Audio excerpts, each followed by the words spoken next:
Welcome to Crime Case Confidential. In this episode, a stepson's secret affair spirals into obsession and a grisly murder. Let's dive into the details. Emma Rowland was a vibrant 38-year-old woman known for her artistic talents and kind-hearted nature. She lived in Meridian, Mississippi, a small town famous for its historic downtown and annual arts festival. Emma worked as a freelance artist, creating beautiful paintings and sculptures that she sold at local art fairs and galleries. Emma lived with her husband, James Rowland, and her 18-year-old stepson, Alex. James was a retired naval officer, and they had been married for 10 years. Despite their 20-year age difference, Emma and James were deeply in love. They met at a local art show where Emma's work was being displayed. James was immediately drawn to her creativity and passion for life. Emma did her best to create a happy and harmonious home, balancing her freelance work with managing the household and caring for Alex. She was a motherly figure to Alex, who had lost his biological mother a few years earlier. Their relationship was said to be strained, but Emma remained hopeful that they could eventually bond. In her free time, Emma enjoyed reading and gardening. She was a big fan of classic literature, often quoting Jane Austen and the Bronte sisters. Her garden was filled with vibrant flowers, a testament to her love for nature. Emma was also active in the local community, volunteering at the Meridian Public Library and participating in neighborhood events. In the days leading up to her death, Emma was excited about a new art project. She was working on a series of sculptures inspired by the local wildlife and landscapes of Mississippi.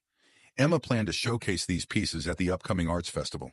She was also looking forward to a small family getaway she had planned, hoping it would help mend the strained relationship between her and Alex. Emma's friends described her as charismatic and friendly. She had a close-knit social circle and was always willing to lend a helping hand. Her friends recalled how Emma would often host dinner parties, cooking delicious meals and creating a warm, welcoming atmosphere. Despite the challenges in her life, Emma remained optimistic and full of dreams. She hoped to open her own art gallery someday and inspire others with her work. Tragically, her dreams were cut short by a brutal and senseless act of violence. Emma's life was a testament to her resilience and creativity, and her loss was deeply felt by all who knew her. On the morning of September 12, 2012, Meridian was just waking up. It was a cool, clear day with the sun shining brightly. Around 8:30 a.m., Emma Rowland's neighbor, Brooke Johnson, walked over to the Rowland house. Brooke, who was 25 years old, lived next door and often visited Emma to discuss her true crime novel based on real-life events. Brooke knocked on the door, but no one answered. She found this odd because Emma was usually up early working in her art studio, a small separate building in the backyard. Brooke decided to check there. As she approached the studio, she noticed the door was slightly open. When Brooke entered, she was greeted by a horrific scene. Emma was lying on the floor covered in blood. The room was in chaos with broken sculptures and shattered glass everywhere. Emma's body showed signs of a violent struggle. Brooke was shocked and horrified. Her hands trembled as she quickly dialed 911 on her cell phone. The 911 operator, calming Brooke as best they could, instructed her to stay outside and wait for the police. Brooke, still in shock, followed the instructions. She stood in the yard, staring at the studio, trying to process what she had just seen. The police arrived within minutes. As they began their investigation, they noted the heavy sculpture near Emma's body. It was clear this was the murder weapon used to inflict multiple blunt force trauma injuries. The amount of blood and the state of the studio indicated a frenzied attack. Brooke was interviewed by the police. She was still shaken, but managed to provide a clear account of her morning. She described her relationship with Emma and her reasons for visiting her, and her detailed observations helped the investigators piece together the timeline of events leading up to the discovery of Emma's body. The discovery of Emma Rowland's body marked the beginning of a complex and emotional investigation. Her friends and neighbors were left in shock, struggling to understand how such a brutal crime could happen in their peaceful community. Detective Mark Coyle, a seasoned investigator known for his thoroughness, led the team. With him was Officer Julia Martin, respected for her calm and methodical approach. They had both seen many crime scenes, but the brutality of this one stood out. The art studio where Emma's body was found was a small building in the backyard. As they entered, the detectives were met with a gruesome sight. Blood was splattered on the walls and the floor was covered with broken sculptures and shattered glass. The room looked like a scene from a horror movie, a far cry from the creative space it usually was. Emma's body lay on the floor, showing signs of a violent struggle. It was clear that she had been beaten to death with a heavy sculpture found nearby. The sculpture was stained with blood, indicating it was the murder weapon. Emma had multiple blunt force trauma injuries, suggesting a frenzied and brutal attack. The police immediately began their investigation, cordoning off the area to preserve evidence. Detective Coyle and Officer Martin carefully examined the crime scene, looking for any clues. They used advanced forensic techniques, including fingerprint dusting and blood pattern analysis, to piece together what had happened. The detectives worked quickly but meticulously. They collected samples of blood and hair for DNA analysis and took photographs of the scene from every angle. They also found a few items that seemed out of place, like a torn piece of cloth and a broken piece of jewelry, which they bagged as evidence. Outside, neighbors gathered, watching with a mix of fear and curiosity. The police asked anyone who had seen or heard anything unusual to come forward. They also conducted door-to-door interviews to gather more information about the hours leading up to the discovery of Emma's body. As the day went on, the police presence grew. Additional officers arrived to help with the investigation, and the media started to gather, drawn by the shocking nature of the crime. News reporters from local stations began reporting live from the scene, adding to the growing sense of urgency. By the end of the day, the police had gathered a substantial amount of evidence, but many questions remained. Who could have done this and why? Detective Coyle and Officer Martin knew they had a long road ahead, but they were determined to find justice for Emma. James Rowland, Emma's husband, was the first suspect the police investigated. James, 58, had a disciplined and stoic personality shaped by his years of service in the Navy. He married Emma 10 years ago, providing her with stability and support. Despite his stern exterior, James was deeply in love with Emma and very protective of his family. On September 12, 2012, after the police discovered Emma's body, they brought James in for questioning. Detective Mark Coyle and Officer Julia Martin conducted the interview. James appeared calm, but was clearly shaken by the news of his wife's death. He told the detectives that he had been away on a business trip, staying at a Hampton Inn in Boston. He provided hotel receipts and a confirmation of his check-in and check-out times to back up his alibi. James's interview lasted several hours. The detectives asked him about his relationship with Emma and any possible enemies she might have had. James spoke about the tensions between Emma and his son Alex.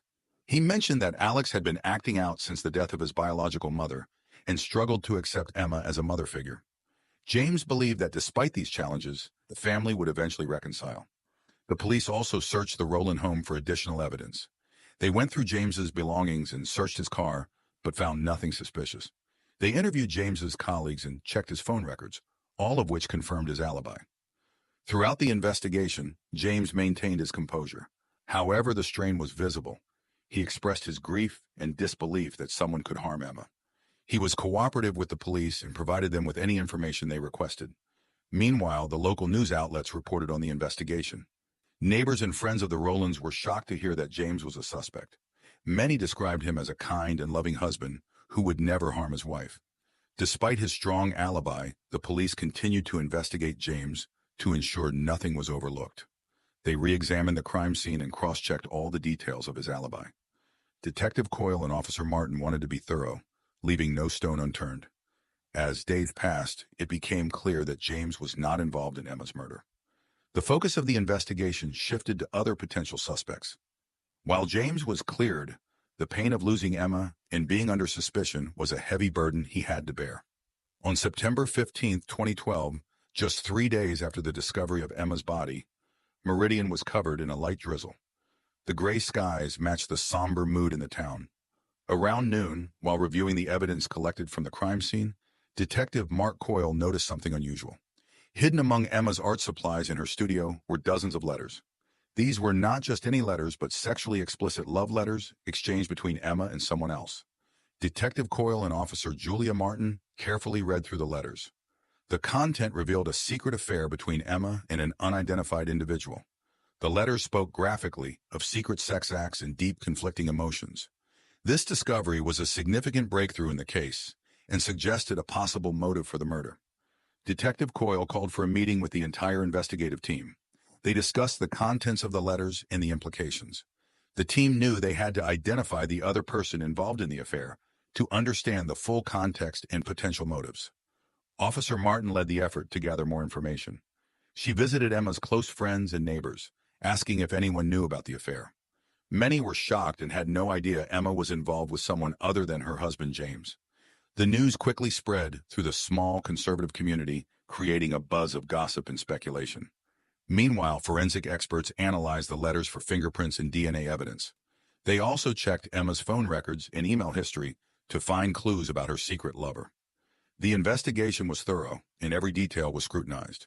On the same rainy afternoon, while examining Emma's phone, the detectives found a series of explicit text messages and call logs that led them to suspect Alex, Emma's 18-year-old stepson. The messages hinted at a strained and complicated sexual relationship between Emma and Alex. Some of the texts were vague, while others were more explicit, graphically describing their sexual relationship. Detective Coyle and Officer Martin were shocked by this new revelation. Alex had always been seen as a troubled teenager, but the extent of his relationship with Emma was unexpected. The detectives knew they had to approach this delicately to get to the truth. The discovery of the love letters and text messages shifted the focus of the investigation. The police now had a clearer direction, and the pieces of the puzzle were slowly coming together. They prepared to interrogate Alex again, this time with new compelling evidence that could unlock the secrets behind Emma's tragic death. Alex Rowland, Emma's 18-year-old stepson, became the focus of the investigation after the discovery of the love letters and text messages. Alex was a troubled teenager, still struggling with the death of his biological mother and the arrival of Emma in his life. He often acted out, showing signs of resentment towards Emma for taking his mother's place. Despite this, he was intelligent and ambitious, with a passion for music. He spent hours playing his guitar, dreaming of becoming a famous musician. Hey, crime case solvers! Interested in more real-life murder mysteries?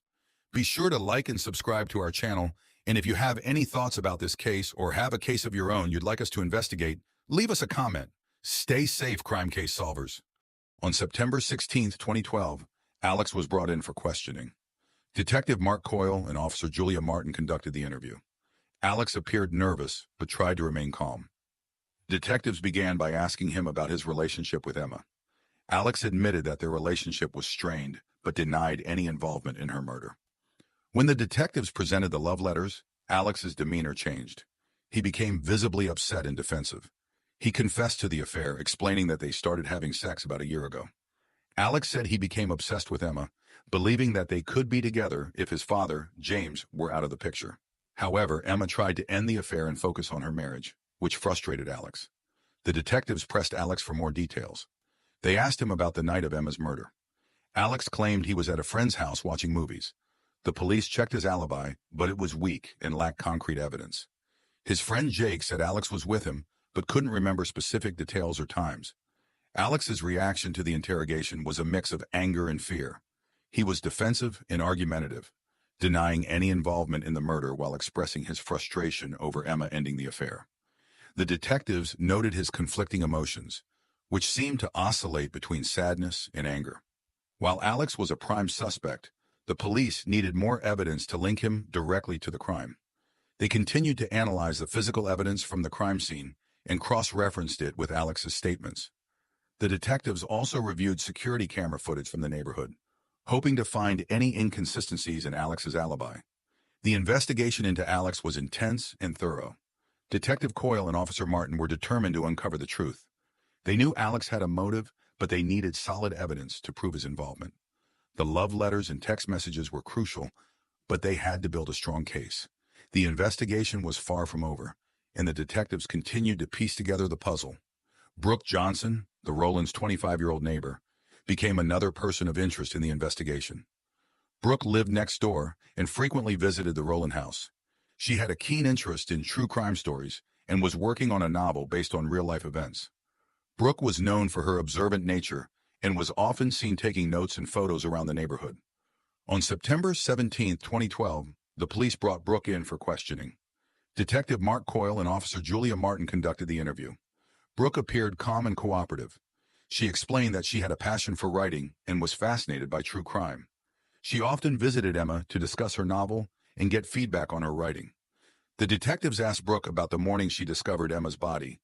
Brooke recounted the events in detail, describing how she found the studio door slightly open and discovered Emma lying on the floor.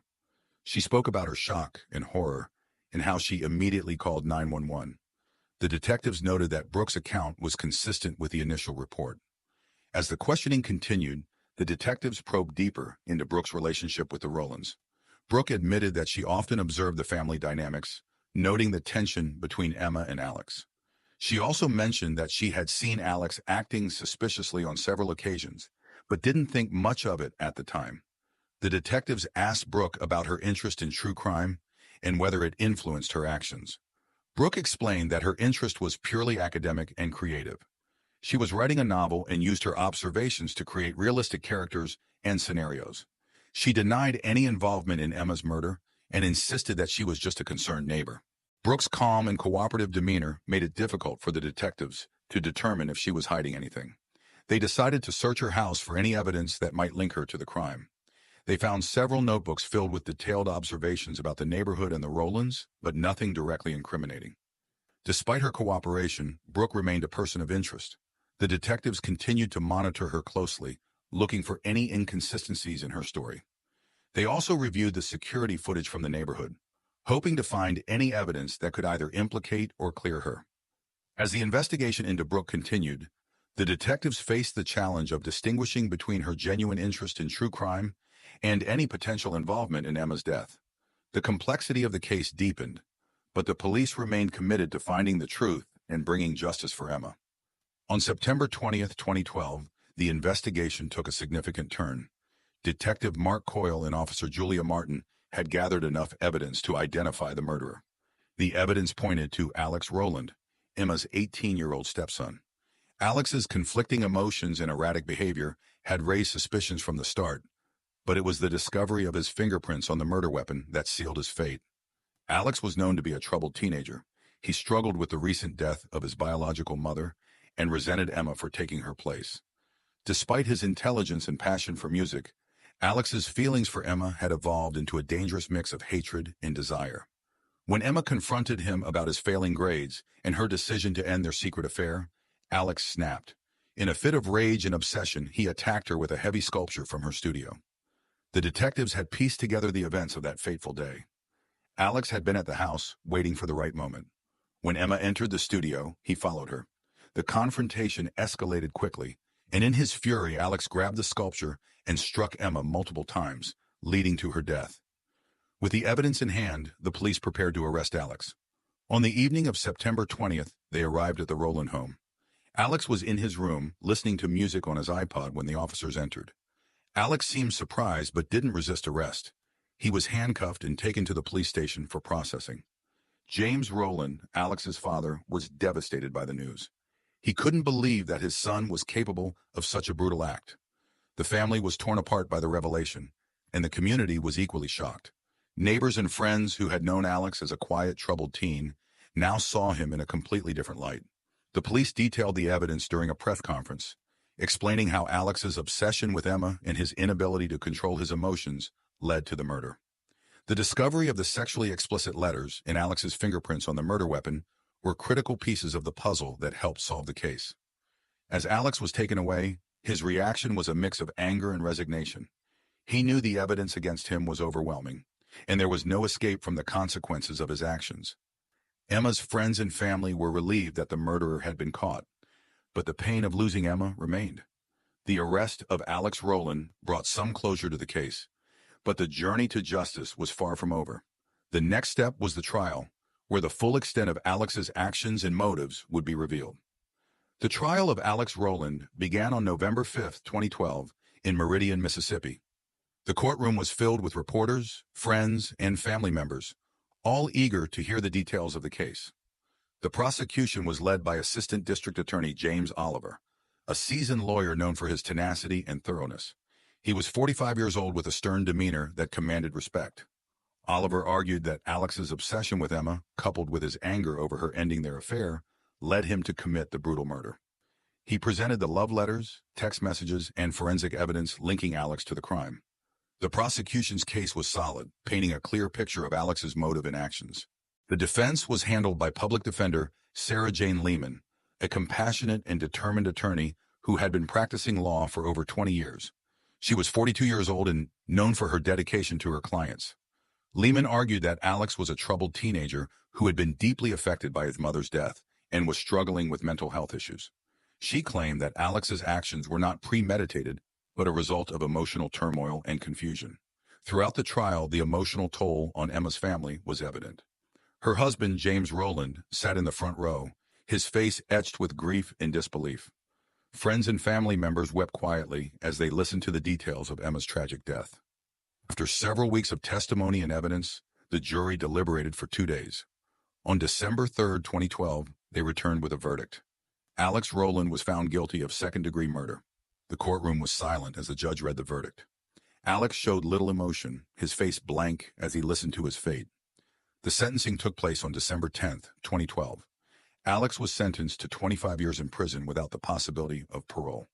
The judge stated that while Alex's actions were driven by emotional distress, the brutality of the crime warranted a severe punishment.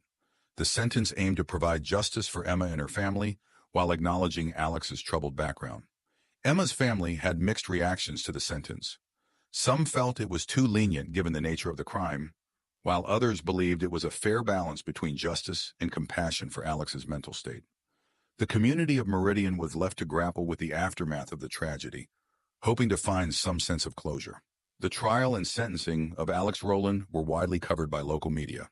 The case served as a somber reminder of the impact of emotional and mental health issues and the devastating consequences they can have. After Alex Rowland was sentenced to 25 years in prison, life in Meridian, Mississippi began to slowly move forward. The trial had been a traumatic experience for everyone involved, leaving lasting impacts on the community. James Rowland, Emma's husband, struggled to cope with the loss of his wife and the imprisonment of his son. He took a leave of absence from his job and sought counseling to deal with his grief and the overwhelming sense of betrayal. Friends and neighbors provided support, but James often felt isolated. He decided to move to Jackson to start fresh, away from the painful memories in Meridian. Alex's incarceration was a difficult adjustment for him as well. He was sent to a state correctional facility where he began receiving psychological counseling. The prison system offered educational programs, and Alex enrolled in classes to complete his high school education and began studying music theory, still clinging to his dream of becoming a musician someday. Brooke Johnson, the neighbor and true crime enthusiast, was deeply affected by the entire ordeal. She continued to write her novel, now incorporating the harrowing experience she had lived through. The local media featured interviews with Brooke discussing her perspective on the case. Despite the unwanted attention, Brooke remained focused on her writing, finding solace in her creative work. Detective Mark Coyle and Officer Julia Martin, the lead investigators, received commendations for their diligent work in solving the case. The success of their investigation reinforced their commitment to justice and the importance of thorough police work. The case also highlighted the need for increased support for mental health issues within families in the broader community. Life in Meridian gradually returned to a semblance of normalcy, but the memory of Emma Rowland and the tragic events that unfolded remained etched in the hearts of those who knew her. The town's resolve to support mental health initiatives and honor Emma's legacy became a lasting tribute to her life. Thank you for listening to this episode of Crime Case Confidential. The tragic story of Emma Rowland reminds us of the complexities of human relationships and the dark paths obsession can lead us down. Join us next time as we explore another case in our pursuit of truth and justice. Stay safe.